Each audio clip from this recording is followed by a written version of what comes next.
Welcome to hell. Sorry, I meant Venus. Some say it's Earth's twin, but this world is nothing like home.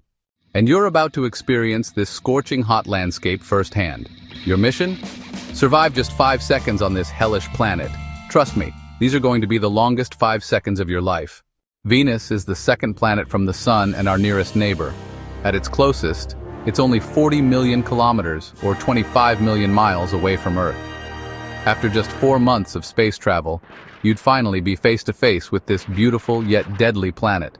4.5 billion years ago, Venus and Earth formed in the same region of the solar system. This rocky planet is about the same size as Earth, and its gravity is similar too. But, unlike our home, Venus is an extreme nightmare. We know this because we've sent probes there.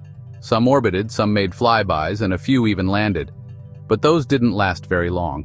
What happened to them? Well, you're about to find out. As you make your way down, the atmosphere gets thicker. Don't these clouds look beautiful? Well, don't breathe them in. These yellowish streaks are clouds of sulfuric acid. If you could get a whiff, they'd smell like rotten eggs. But to do that, you'd need to remove your helmet, and I strongly advise against that. At 50 kilometers or 30 miles above the surface, visibility is poor. The thick atmosphere blocks your view of Venus's tens of thousands of volcanoes. Made almost entirely of carbon dioxide, this dense air traps heat, creating a runaway greenhouse effect. How hot are we talking? You'll find out soon. As you descend another 15 kilometers, the haze clears. The ground below finally reveals itself, a rust-colored wasteland of mountains and volcanoes. Some are still active. Yikes. Your spacecraft flies around, collecting samples and taking in the view. Yep, the atmosphere is mostly carbon dioxide with traces of nitrogen. That checks out. Time to land. Mission Control, am I clear for landing? Mission Control. No response. The thick atmosphere has blocked your signal. No choice but to land without clearance. Fingers crossed. Touchdown. Your ship kicks up clouds of dust that take minutes to settle. As it clears, you look up. No bright sun in the sky. Instead, the thick clouds let in only 10% of sunlight. It always looks like dawn on Venus. Finally, it's time to step out onto the surface. But wait, what happened to the last probe that landed here? Oh yeah, Venera 13.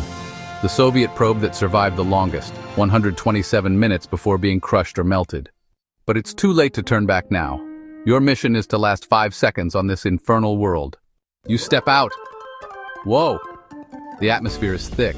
Moving feels like wading through water, very hot water. Venus's gravity is Earth-like, but the dense air presses against you. Your thermometer reads 475 degrees Celsius, 900 degrees Fahrenheit, hot enough to melt lead. Luckily, your pressurized suit is keeping you safe, for now. But if a 40-year-old probe survived over 2 hours, surely you can last longer, right? Suddenly, your suit fails. The crushing pressure hits instantly. Venus's atmosphere is 90 times denser than Earth's. It's like being deep underwater, except you can't breathe. The air burns your throat and lungs. Unless you scramble back to the ship now, you won't survive for more than a few seconds. And if you think acid rain might dissolve you, don't worry. It evaporates before hitting the surface. Small comfort, huh? For more videos like this, visit and subscribe.